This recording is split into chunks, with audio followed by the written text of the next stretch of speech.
그렇습니다. 오래전 한 아버지가 있었습니다. 아버지 없는 자식이 어디 있겠어요?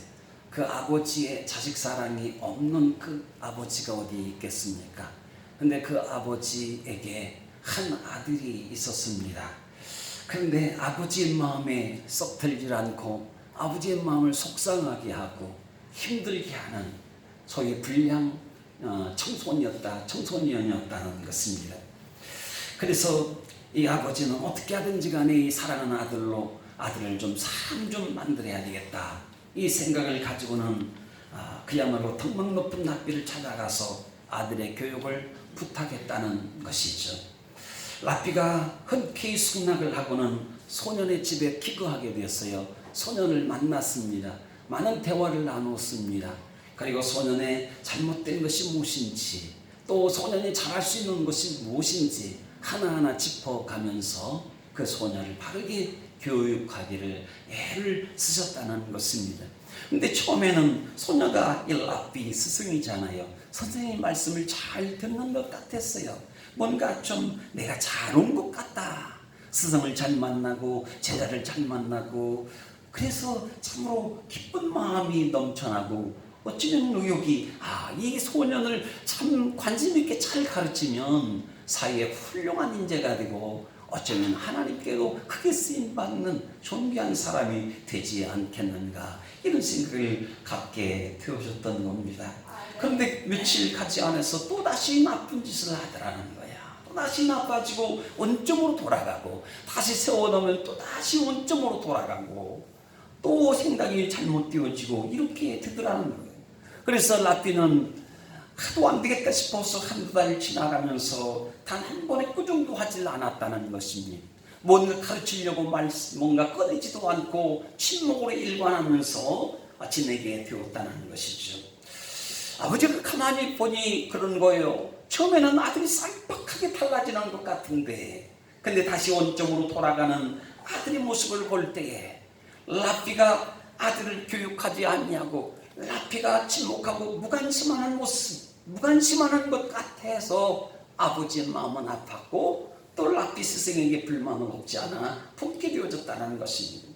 그러는 가운데 아버지의 마음에 들지 않는, 사실은 아들이 잘못되어졌는데 스승 랍비가 잘못 가르친 것 아니냐, 교육법이 틀렸지 않느냐, 이래저래 그 아비와 랍비 간의 감정이 상하고, 그래서 랍비가 그 집에 떠나져 나오게 되어졌다는 겁니다. 그래, 랍비가 떠나는 집을 떠나 나오는 날, 소녀는 뭔가 이상하여서 스승이 가시는 것은 가시는 것인데 뭔가 모르게 스승의 얼굴을 한 번 더 보고 싶은 거예요.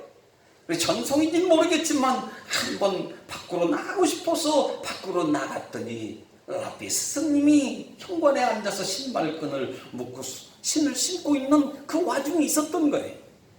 그래서 소녀가 하는 말이 그래요. 이 랍비 선생님 소녀에게 부탁을 하는 거예요. 소녀야, 마지막일지도 모르겠지만 나의 신발끈을 메어줄 수 없겠니 하고 소년에게 부탁을 했다는 것입니다.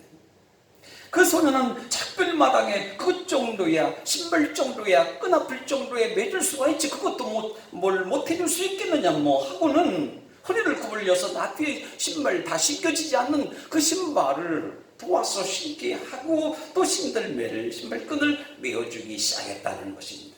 그런데 이상하게도 손등이 점점 뜨거워지는 거였어요.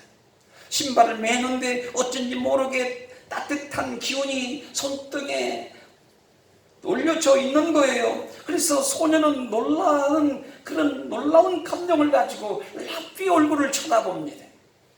그랬더니 랍비의 두 눈에는 뜨거운 눈물이 하염없이 흐르고 있었더라는 거예요.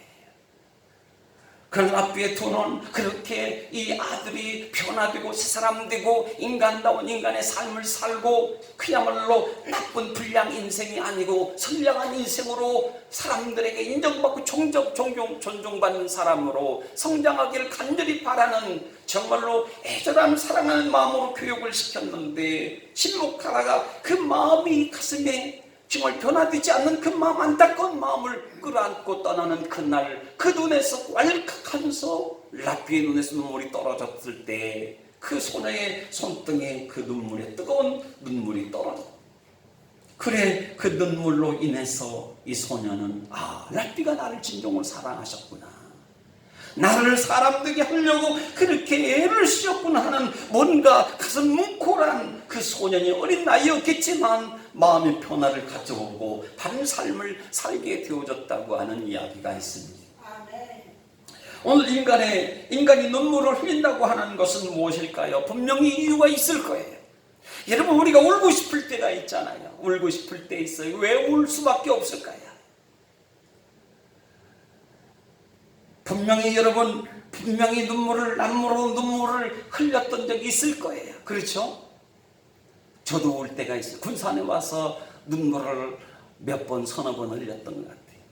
저 월명산 그 꼭대기 탑 있잖아요. 그 뭐라고 합니까? 그 높은 곳에 올라갔어요. 높은 곳에 올라가서 군산의 동서남북을 다 돌아보면서 생각을 했어요. 그리고 남모르게 능선을 타고 다니면서 찬양을 넌지시 부르면서 그렇게 나도 모르게, 뭔가 모르게, 왠지 모르게 마음속이 이상스럽게 눈에서 눈물이 한 방울 두 방울 떨어지는, 아니 정말로 가슴에 떨어지고 눈에서 눈물이 떨어졌던 그런 적들이 몇 번 있었습니다. 그러면서 제일 높은 산 꼭대기에 올라가서 다시 한번 생각했습니다. 하나님, 군산에 제가 왜 왔습니까? 군산에서 제가 해야 될 일이 도대체 무엇입니까? 이런 고민과 갈등 속에서 하나님께 기도하는 마음으로 마음을 달래고 또 달래고 그렇게 살아갔는데 하나님이 그렇게 말씀하시는 거예요. 너의 쉴 수 있는 공간이 있지 않느냐? 너가 온 성도님들과 함께 예배할 수 있는 번역교 교회가 있지 않느냐? 왜 슬퍼하느냐? 왜 눈물을 떨어뜨리냐고? 너에게 자녀가 있지 않느냐? 사랑하는 아내가 있지 않느냐? 이런 마음들이 이렇게 몰려올 때에 그 눈물이 어쩌면 쓴 눈물이 아니고 달콤한 눈물로 받아들여지게 되어졌던 적이 있습니다. 눈물 흘린다는 것은 그렇습니다. 내가 꿈꾸고 바라는 이상적인 행복의 정점을 향하여 나아가기를 원하지만 좀처럼 풀려지지 않는 답답한 현실에 한계에 부딪히게 될 때에 나도 모르게 정말 절망적인 그 마음을 이겨낼 수 없어서 눈물을 흘릴 때가 있지 않습니까? 여러분, 사랑의 배신감 때문에 나는 믿었는데, 저 인간 믿고 내가 결혼을 했는데 그야말로 사랑의 배신감 때문에 눈물을 흘릴 때도 있다는 것이죠. 한편으로는 재난이나 수해로 인해서 한순간에 생명을 잃거나 평생 동안 모아놓은 재산들을 잃어버리거나 잘못된 한 번의 결정으로 공든탑이 처참하리만큼 무너졌을 때에도 참다 못해서 절로 통곡과 눈물이 나올 때도 있지 않습니까? 그런데 여러분, 이렇게 눈물을 흘려요. 눈물을 흘릴 때가 한두 번이 아니에요. 눈물을 참아서 그렇지, 남자도 눈물을 참아서 그런 거예요. 남자들은 약합니다. 여기 애들 얼마나 엄마의 그 모성애가 얼마나 강한지 몰라요. 그러나 여하튼지간에 눈물이 끝이라고 한다면 그것도 다행이겠지만 그 눈물이 분노로 발전되어지고 눈물을 통해서 다시 인생을 가다듬고 다시 새로운 용기를 갖고 새롭게 변화된 인생을 만들어가기를 원한다면 얼마나 좋겠어요. 그런데 눈물이 분노로 발전되거나 깊은 상처로 남거나 마음의 원한을 갖거나 아니면 정신줄을 놓아버린다고 한다면 이는 평생 동안 심각한 정신적인 장애를 안고 살아갈 수밖에 없지 않느냐 하는 것이에요. 그래서 불안과 우울과 적개심에 사로잡혀서 인생의 비통함이 놓아주질 않을 때가 있다는 겁니다. 그래서 늘 인생이 슬픈 거예요. 늘 우울한 거예요. 늘 불안합니다. 늘 조바심 속에 살아갑니다. 여러분, 울 수 있다는 것은 행복한 일이에요. 할렐루야. 울 수 있는 거 행복한 거예요. 운다고 하는 건 우리가 달리 생각하면 문제가 크기 때문에, 어려움이 있기 때문에 울 수밖에 없는 상황에서 울고 있다고 하는 것. 불행한 인생처럼 보일 수도 있지만 그러나 울 수 있다고 하는 것은 행복이라고 하는 거예요. 행복하지 않은 인생이 울 때에 거기에서 행복을 새롭게 들여다볼 수 있는 계기와 기회가 주어진다고 하는 사실입니다.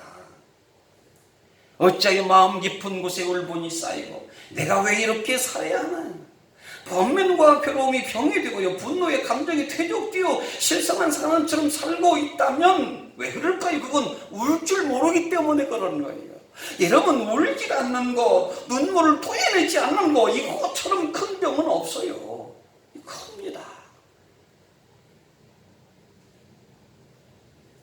그렇게 눈물을 흘리며 울 때 화가 풀리는 거예요. 울지 않으면 화가 쌓입니다. 울지 않으면 미움이 쌓이는 거예요. 미움이 있을 때 어떻게 하면 좋겠어요? 화가 쌓일 때 어떻게 하면 좋겠어요? 한계쯤에 다달라서 인계쯤에서 자꾸 공중으로 하늘로 올라가야 되는데 그렇지 못하고 더 이상 힘을 내지 못하고 땅으로 툭 하고 떨어지는 인생이 된다고 한다면 이거야말로 얼마나 그 인생이 힘들고 어렵게 사는 인생이겠어요. 근데 울 수만 있다고 한다면, 눈물을 흘릴 수만 있다고 한다면 그 눈물이 삶의 새로운 에너지로 우리에게 큰 유익과 도움을 가져다 주게 된다는 말씀입니다. 아멘. 화가 풀려요. 울면 화가 풀려요. 오늘 하나님 앞에서 울면 그런 영적 불순물이 빠져나갑니다. 할렐루야. 아멘. 영적 불순물이 빠져나가요. 믿음의 눈물을 영혼을 맑게 씻어낼 수 있는 하나님이 주시는 최상의 큰 믿음의 특효약임을 경험할 수 있기를 간절히 바랍니다. 특효약이에요. 그래서 욥기 6장 20절에 말씀하세요. 눈물은 고난을 이기게 하는 힘이 생겼다고 그럽니다. 도무지 어떻게 정말로 욥이라고 하는 분을 너무 잘 알잖아요. 가정이 무너지고 재산이 무너지고 자녀가 죽어나 빠지고 전부 다 인생이 망가지고 초전박살 인생에 살아날 수 있는 디딤돌조차도 다 묵살당하는 시콜처럼 전부 다 함몰되어져 버린 인생 속에서 다시 어떻게 재기하고 다시 일으켜 정상적으로 그렇게 동방의 의인이라고 했던 욥이라는 사람 말입니다. 하나님을 경유히 잘하고 잘 믿는 사람이라고 했던 욥 말이죠. 근데 모든 걸 다 털려버리는, 모든 걸 다 사탄에게 도적 맞아버리는 그 고난의 인생 속에서 다시 일어날 수 있었던 것은 욥의 눈물이었어요. 하나님 앞에 펑펑 우르르는 눈물이 그 고난의 역경을, 시련의 아픔들을 이겨낼 수 있게 하더라는 거예요. 이사야 38장에서는 히스기야 왕에 대해서 나오잖아요. 지난주간에 우리 함께 말씀을 나누기도 했지만 바로 눈물이라고 하는 것은 병든 자가 치료를 가져오는 경험을 하게 된다는 걸 가르쳐 줍니다. 오늘 히스기야 5장 8절에서 말씀은 예수님도 죄인들을 위해서 피눈물 나는 기도를 하나님께 드렸다는 것을 기록하고 있어요. 예수님도 많이 오셨습니다. 죽은 자 앞에서 눈물을 뚝뚝 흘렸습니다. 병든 자 앞에서 심히 통곡하면서 주님이 오셨습니다. 우리를 위해서 예수님은 세상에 오시는 것은 뭐냐면 우리를 위해서 울고자 하신 거예요. 울고자 오시려고 오셨다고 하는 겁니다. 오늘 본문 말씀 속에 예수님은 그 말할 수 없는 십자가를 지시고 가시면서 따르는 큰 무리의 여인들에게 말씀하십니다. 뭐라고 하는 거예요? 나를 위하여 울지 말고 너희와 너희 자녀들을 위하여 울라고 그렇게 말씀하십니다. 뭔가 모르게 예수님께서 큰 무리를 이루고 있는 여인들에게 울라고 말씀하시는 거, 이거 심각한 메시지를 던져주고 있는 것을 암시하고 있는 것 아니냐는 거거든요. 당시 시대적으로 여인들은 그 이상이 그렇게 인정받았던 때가 아니잖아요. 숫자를 이야기해도 수에 들어가지도 않아요. 여인들이, 여자들은. 율법을 앞세워서 남성 우월 사상에 여성들은 하나님께 예배하러 가는데도 성전에 하나님 만나는 데에 있어서도 이스라엘의 유다 백성들은 늘 1등석이고 VIP석이지만 여인들은 늘 2등석이에요. 늘 뒷전으로 놓여져 있었던 삶을 살았던 거 아니겠습니까? 법적인 증인의 역할도 하지 못해요. 성평등 사상이 없었습니다. 오늘날 같으면 얼마나 기분 나쁜 일인지 몰라요. 금세 미투 운동으로 금세 고발하고 금세 신고해버리면 저 인간이 나를 조롱했다, 저 인간이 나를 희롱했다, 저 인간이 나를 무시했다, 저 인간이 나를 협박했다, 저 인간이 나를 괴롭혔다 하고 신고하면 어떻게 되는 거? 용납 없이 잡혀가잖아요. 소위 말하면 유대 사회가 그랬다는 거예요. 그런데도 불구하고 오늘 본문의 여인들은 어떻습니까? 예수님의 십자가의 뒤를 오늘 이 본문 말씀처럼 슬피 울며 따르고 있는 것은 도대체 뭐냐는 거예요.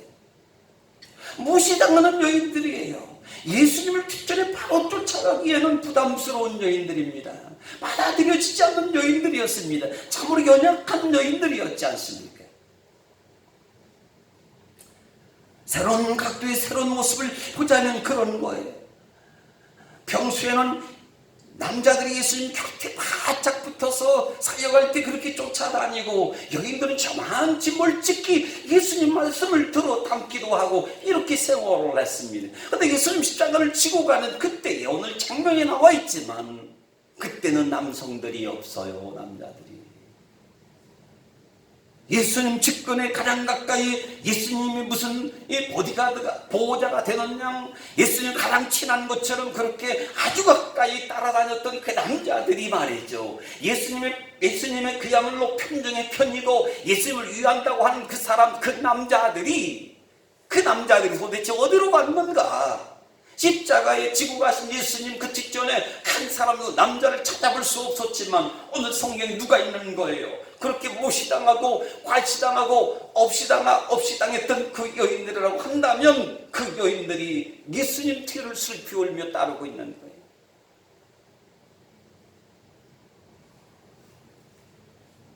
왜 예수님을 따라갈 수 있을까요?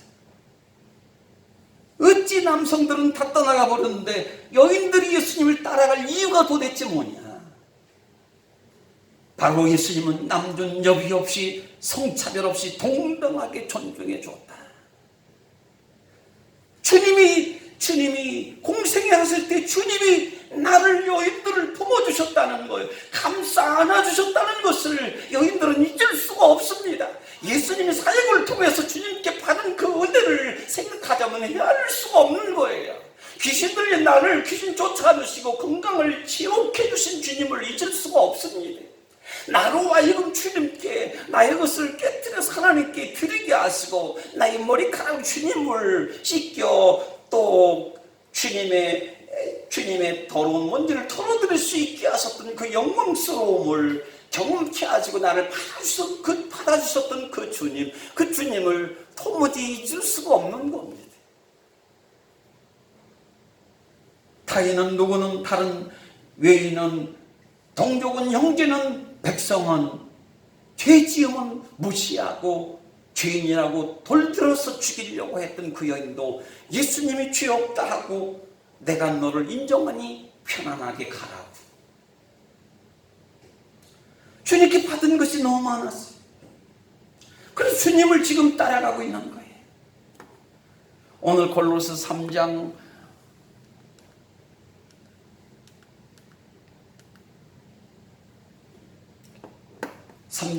11절 말씀 보니 거기에 쓴 헬라인이나 유대인이나 헬라파나 무갈레파나 야만인이나 수고디아인이나 종이나 자유인이나 차별이 있을 수 없나니 오직 그리스도는 만유시오 만유 안에 계시니라는 말씀을 하세요.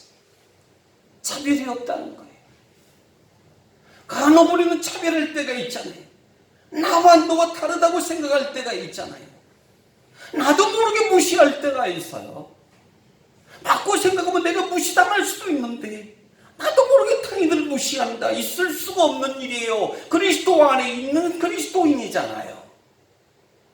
하나라고 여기 말씀을 하십니다. 그리스도 만유의 주시오 만유 안에 계시니라. 우리 가운데 주님이 거하시고 계시라는 거예요. 예수 그리스도로 말미암아 우리는 하나 되어졌다는 것을 가르쳐주고 있습니다. 남녀노소가 따로 없어요. 예수님 안에서 우리는 다 동등하다. 예수님 안에서 우리는 다 평등하다. 예수님이 함께 해주시니 구원받은 사람은 다 의로워졌다. 하나님의 일을 수행할 수 있는 자격인정을 받은 사람이 되어졌다고 하는 걸 말씀해 주고 있습니다. 그래서 여인들이 예수님 십자가 뒤를 따르고 있어요. 우리 한번 축복하십시다. 서로 인정하고 존중합시다. 서로 인정하고 존중하고 받아들이는 일이 해야 살만한 세상이 되는 거잖아요. 일이 해야만이 그리스도께서 나의 구주가 되는 것이잖아요. 우리 가운데 머물고 계시는 거잖아요. 영광을 받으시는 분이시잖아요. 나를 통해서 하나님이 주님이 영광 받으실 뿐만 아니고 우리 서로 간의 교회 공동체를 통해서 주님이 영광을 받으신다고 하는 거, 우리는 차별이 차등이 없는 동등되다, 동일성을 가지고 있는 하나된 신앙인이라는 사실입니다. 예수님은요, 여인들을 향해서 28절에 말씀하세요. 예루살렘의 딸들이라고 말씀하세요. 이루 말할 수 없는 커다란 호칭이고 이루 말할 수 없는 여인들을 향해서 예수님이 가장 아름다운 이름을 불러주신 예루살렘의 딸들이잖아요. 예루살렘은 평화라고 하는 뜻을 가지고 있잖아요. 예루살렘 속에 속한 여인들로 불려지고 있는 거예요. 하나님 안에 속한 여인들이라고 하는 걸 가르쳐주고 있습니다. 여인들에게 울라고 하는 건 뭘까요? 바로 예루살렘의 평화를 빼앗겨버리는 때가 곧 다가올 것이니 그때를 위하여 지금부터 울며 기도해야 된다는 것을 주님이 말씀해 주십니다. 다가올 로마의 침략으로 인해서 하나님의 성전이 허물어질 거예요. 하나님의 헤롯 성전이 무너졌어요. AD 70년 무너질 것을 미리 말씀하시고 성전이 무너지니 예비할 장소가 없어지죠. 자유를 다 빼앗기게 되어지죠. 또 재난의 시대가 곧 다가온다는 예언의 말씀들을 이 따르는 여인들에게 주님이 십자가 지고 가시면서 말씀을 전해 주었던 것입니다. 나라가 망하게 생겼어요. 30년 40년 예수님의 30년 공생애를 끝나고 30년 40년이 AD 70년 40년이 돼서 예수님 말씀처럼 너희와 너희 자녀들을 위하여 울라고 말씀하신 것처럼 나라가 망할 것을 주님은 내다보시고 울라고 말씀하시니 나라가 망하게 생겼으니 울어야 하지 않겠느냐는 거예요. 울어야 한다. 아니 자녀의 미래가 사라지게 생겼으니 울어야 한다고 주님이 말씀하시는 거예요. 아니 믿음을 잃게 생겼으니 울어야 한다는 것입니다. 울어야 된다고. 나라가 망하고 자녀의 앞길이 망하고 막히고 믿음이 죽어가는 믿음이 식어져 버리는 이때에 그저 울지도 않고 그저 방심하고 방치하고 그대로 두고 그냥 그렇게 살 수가 있겠느냐. 지금은 울 때라. 지금은 울 때라. 한번 고백하십시다. 지금은 울 때입니다. 지금은 울 때예요. 동네방네 다니면서 많은 사람들을 접촉하고 만나지만 웃는 사람이 얼마나 많이 있어요? 많지 않잖아요. 뭔가 모르게 뭔가 꼬여있는 것 같기도 하고 뭔가 붙들려 있는 것 같기도 하고 인생이 풀리지 않는 것 같기도 하고 시대의 질병에 이 난리통에 뭔가 모르게 좀 보상나야 되는데 하는 그 우울감이 집체되어져서 웃는 이들이 많이 볼 수 없는 지금은 울어야 될 때라는 거예요. 은혜 받고 지금은 보라 은혜 받을 때라. 이건 도대체 무슨 말씀? 이건 지금 은혜 받고 울 때라는 거예요. 울 때라는 거예요. 어렵고 시련고 환난이 오면 올수록 더 은혜 받고 할렐루야. 힘들 고난이 몰아칠 때에 더 필요한 게 뭐냐? 피할 길을 숨을 길을 찾는 것이 아니고 벗어날 길을 찾는 것이 아니고 어려운 고민 속에 있을 때에 나의 달려갈 길을 다가도록 주님이 동행하시고 인도하시고 함께 하시는 것처럼 지금 은혜 받고 울어야 될 때인 것을 가르쳐 말씀하시고 있는 거예요. 아멘. 여러분 은혜 받은 게 뭐예요? 은혜 받은 것은 울어야 된다는 겁니다. 아멘. 울음에 일이 없다. 나는 울 일이 없다. 만사형통이야. 이런 사람은 은혜를 못 받아요. 울질 않아요.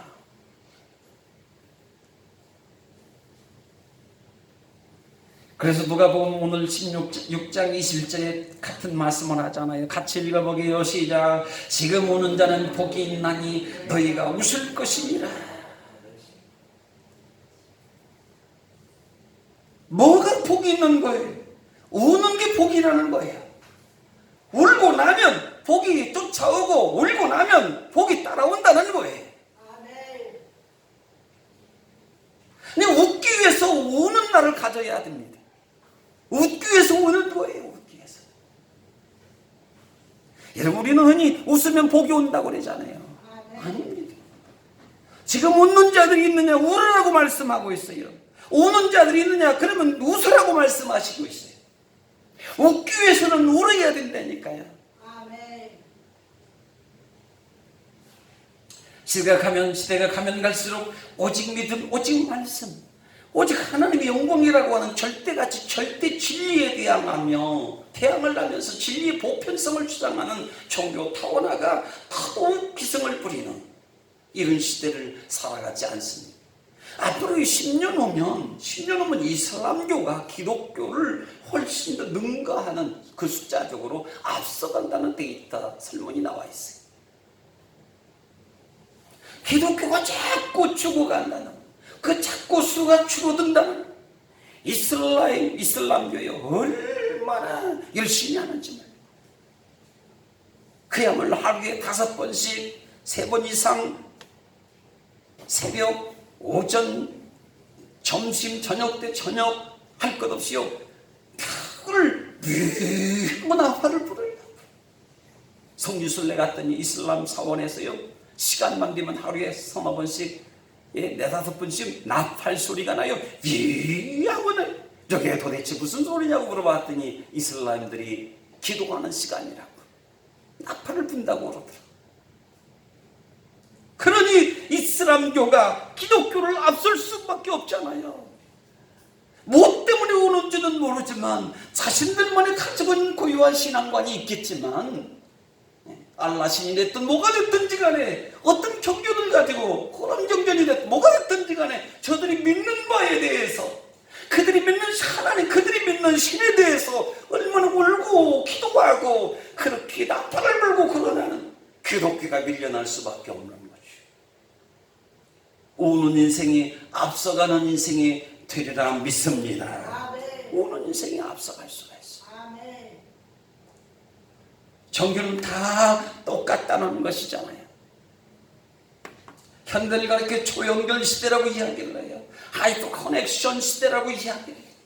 사람과 사람과 사물이 인터넷이라고 하는 유선과 무선으로 연결되어 있어요. 집도 자동차도 건물도 할 것 없이 집안에 있는 살림도 다 가전제품도 자동차도 할 것 없이 모든 물건들, 모든 만물들이 하나로 묶여있는 접속의 시대를 살고 있는, 연결의 시대를 살고 있는 그 시대가 자꾸 더 앞당겨 오고 있다는 거 아닙니까? 오늘 연결되지 않으면 쓸모가 없어요. 호출덩어리가 돼요. 전부 다 하나같이 연결되어져야 돼요. 하나같이. 자동차가 어떻게 돌아가요? 우리 시계가 어떻게 돌아가요? 우주가 어떻게 돌아가요? 내가 살아있다고 하는 거 어떻게 우리가 증명해낼 수 있느냐? 어떻게 우리 심장이 박동하고 뇌가 생각을 해내고 걸어가고 일을 할 수 있습니까? 다 뭐든지 다 연결되어 있어요. 집안에서 박수를 치면 TV가 켜져요. 2번 박수를 툭 치면 TV가 켜지고, 한 번 TV에 툭 하면 TV가 꺼지기로 하고, 초연결 시대를 살아가고 있어요. 연결되지 않으면 고철덩어리. 얼마나 편리한지 뭘.